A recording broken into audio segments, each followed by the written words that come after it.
표트르 대제 때 치안을 담당하던 지금으로 따지면 경찰청장. 경찰청장이 누구 출신인지 아세요? 배선박 심부름꾼이었습니다.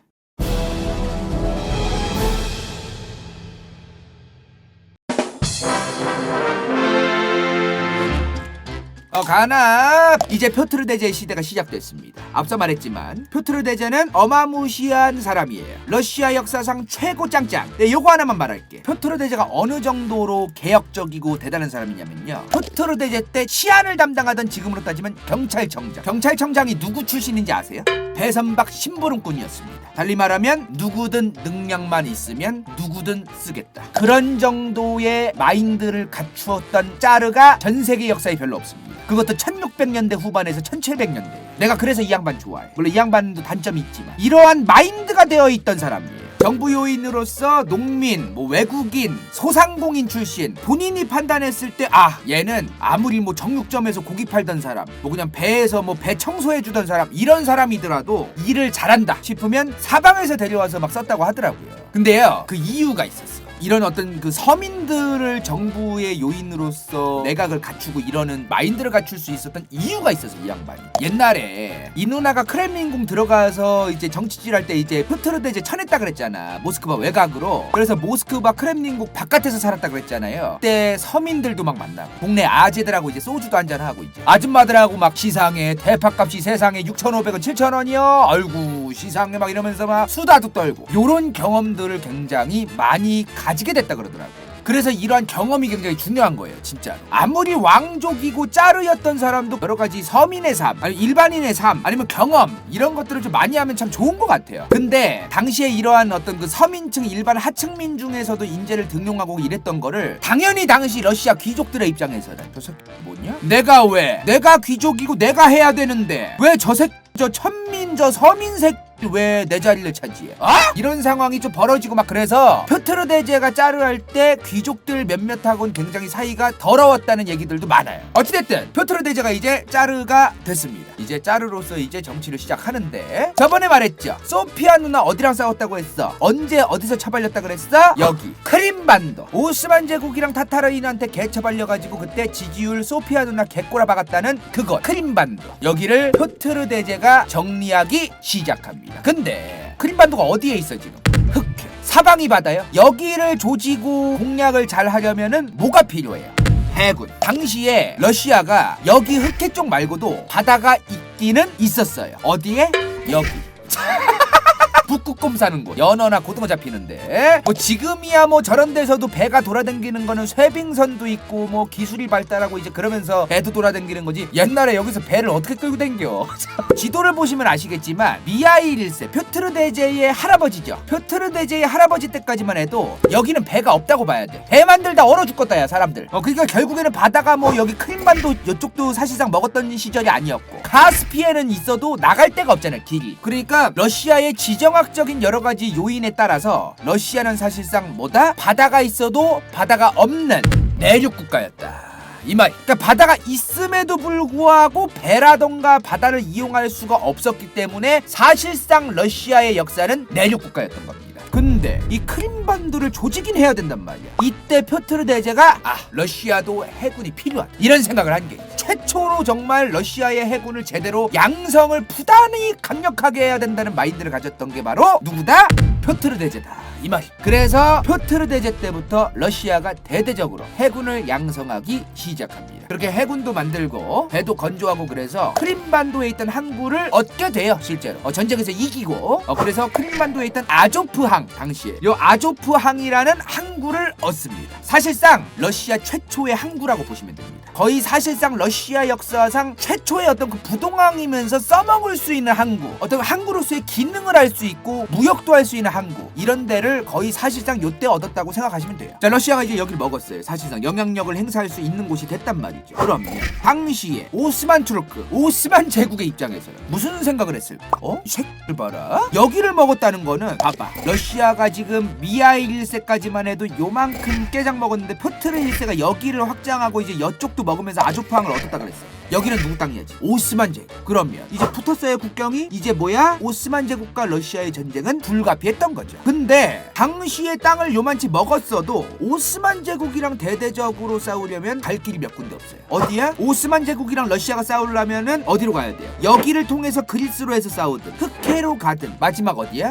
코카서스 카카스 산맥. 여기를 넘어가야 오스만 터키랑 싸울 수 있어요 러시아는. 근데 이 코카서스 산맥의 가장 높은 최고봉이 몇 미터인지 아세요? 해발 5640m입니다. 유럽에서 제일 높은 산이 여기 있어요. 그러면 당시에 러시아가 오스만 제국이랑 싸우려면 어디서 싸워야 돼요? 결국에는 흑해에서 싸워야지. 흑해에서 오스만 터키와 싸우려면 또 뭐가 필요해?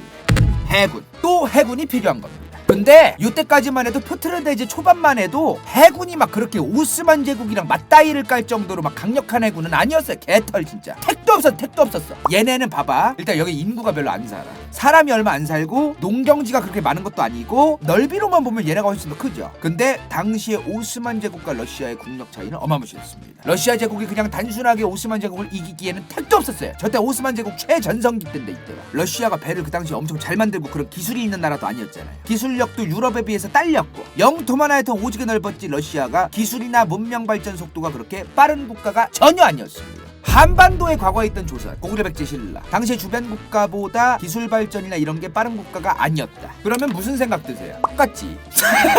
아니 우리의 역사를 감히 그렇게 거지같이 평가를 해? 근데 표트르 대제는 그거를 인정을 합니다. 우리 루스 자르국 러시아는 유럽이나 다른 국가들에 비해 개후 달린다. 이거를 인정한다는 게 정말 좋은 거거든요. 그래야 발전이 생기고 우리가 굉장히 뒤떨어져 있고 더욱더 매너리즘에 빠지지 않으면서 강력하게 나아갈 수 있는 어떤 그런 원동력이 될 수 있는 거거든. 자, 이거를 인정한 표트르 대제 1697년 유럽 사절단을 파견시킵니다. 러시아 안에 있던 여러 직책에 있던 사람들을 모아서 유럽으로 보내는 거죠. 여러 나라들을 돌아다니면서 신문물, 꼬라지 상황, 기술력 이런 거를 최대한 조사하고 공부도 해오고 전문가들도 모셔오고 이런 거를 해오라는 거죠. 근데요, 본인도 같이 가. 누구?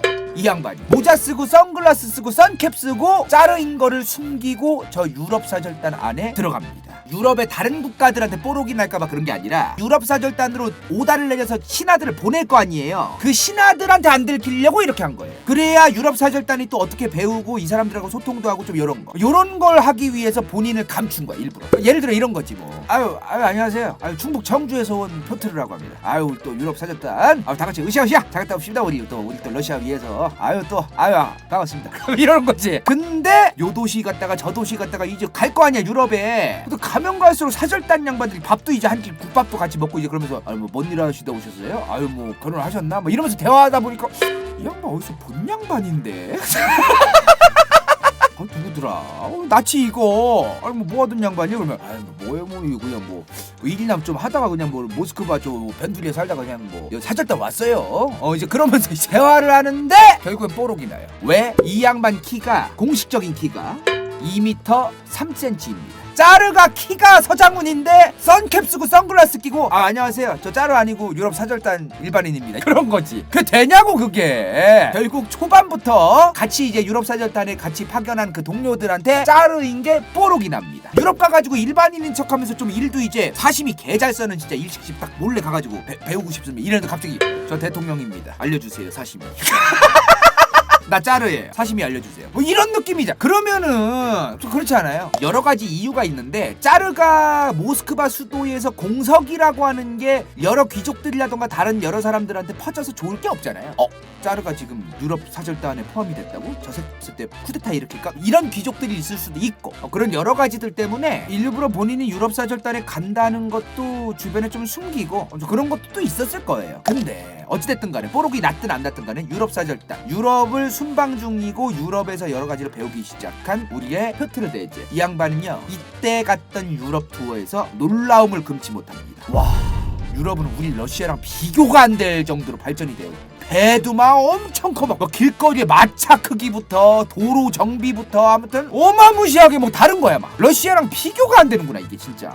표트르 대제가 그 유럽 투어 사절단을 1년 6개월 동안 당시 있던 나라죠. 프로이센, 네덜란드, 뭐 잉글랜드, 드레스덴, 비엔나, 폴란드 뭐 기타 등등 도시국가부터 해가지고 뭐 공국부터 해서 엄청 많이 싸돌아다니면서 1년 6개월 동안 새로운 기술도 배우고 공부도 하고 저 1년 6개월 뒤에는 750명의 여러 기술을 가진 유럽 기술자들을 돈 주고 섭외해서 러시아로 모셔옵니다. 왕이 솔선수범을 해서 유럽 사절단에 껴가지고 가가지고 750명의 기술자하고 악수도 하고 내가 모시고 가고 싶다고 얘기도 하고 이러면서 섭외도 하고 이랬던 사람이 바로 표트르 대제입니다. 어마무시한 사람이죠. 자, 어찌됐든 750명의 기술자를 모셔온 표트르 대제. 나라의 부흥을 위해서 어떤 걸 했을까요? 첫 번째, 표트르 대제가 유럽 갔다 오고 난 다음에 수염을 기르려면 세금을 내라고 법을 만듭니다. 수염세. 자, 이 두 양반 거의 뭐 칼 마르크스야. 이 양반들 막 이렇게 기르는데 요 타이밍부터 이제 거의 뭐 수염이 없어요. 그죠? 근데 표트르 대제부터만 사실상 뭐 수염이 좀 없어 이렇게. 그리고 키릴 문자 아세요? 키릴 문자? 슬라브족들이 사용하던 문자예요. 키릴 문자. 이거를 계속 썼었어요 러시아는. 지금은 러시아 가면은 간판 같은 거 보면 알파벳 비슷한 게 되게 꼬아놓은 그런 알파벳들 되게 많잖아요. 원래는 이 키릴 문자가 그냥 상형 문자 같았어요. 표트르 대제가 집권하고 있었던 1700년대 초반까지도 상형 문자 같은 걸 쓰고 있었던 거예요 러시아는. 그래서 서구화를 도입해서 자기들 식으로 바꿉니다. 알파벳을 도입해서. 그게 현재의 러시아까지 온 거예요. 달력도 러시아는 원래 표트르 대제 직전까지만 해도 달력이 9월부터 새해였어요. 슬라브족 달력이라고 해가지고 옛날부터 슬라브족이 사용하는 달력을 써서 9월부터 새해가 시작됐습니다. 그것도 이제 현재까지 쓰고 있는 서양에서 쓰는 율리우스력으로 변경합니다. 너무 자기들만 다르게 살고 있는 거예요. 그러면은 융화가 되기도 어렵고 문화적인 교류도 어렵고 소통도 어렵고 여러 가지 어렵지 않겠어요, 그죠? 그래서 이런 걸 율리우스력으로 변경합니다. 아까 얘기했듯이 표트르 대제 때 러시아 뭐가 필요했어요? 해군. 자, 러시아 바다 어디 있다 그랬어? 여기 있다 그랬습니다. 유일한 바다. 생각해보니까 바다가 있어. 가까운 곳에. 어디? 흑해. 근데 여기는 더 나가도 여기서 길막당하면 끝이야. 못 나가. 여기서 기나가도 여기를 안 나가면은 지중해까지 못 나갑니다. 그러면 러시아는 이제 바다가 어디 있어요? 유일하게 하나가 있기는 있는 거예요. 어디?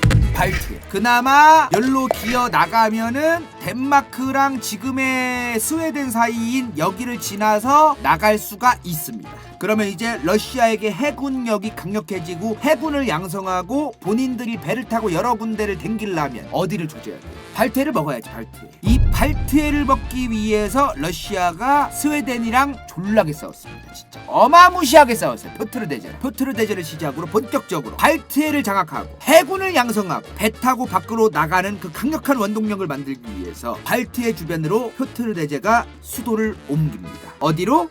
상트페테르부르크. 이번 영상이 볼만했다면 좋아요와 구독, 재미없었다면 이건 재밌을지도 몰라.